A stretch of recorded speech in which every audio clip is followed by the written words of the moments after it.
मंदिरा इतकं वैभव ज्या दिवशी खेड्यापाड्यातील वस्ती तंड्यावरच्या शाळेला येईल ना, त्या दिवशी खऱ्या अर्थानं आपण महासत्तेकडे वाटचाल करू किंवा या जगामध्ये आपला डंका वाजवू. पण आमच्या शाळा यावर्षी पाणी नसताना सुद्धा गळतात, तर आम्ही विकसित कसे होऊ? जगात आमचा डंका आम्ही कसे वाजवू?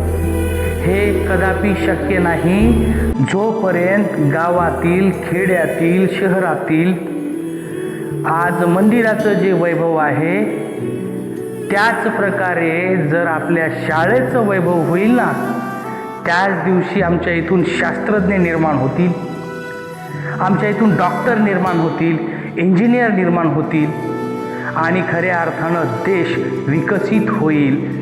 पण त्या व्यतिरिक्त होणे शक्य नाही. काल परवाची गोष्ट, साधारणतः मी एका गावात गेलो होतो.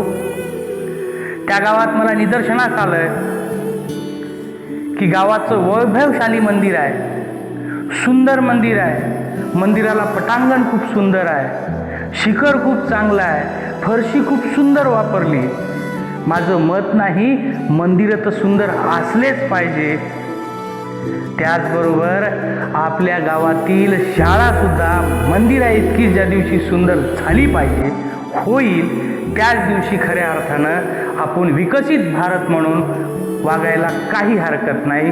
पण आज विकसित आपण नाही.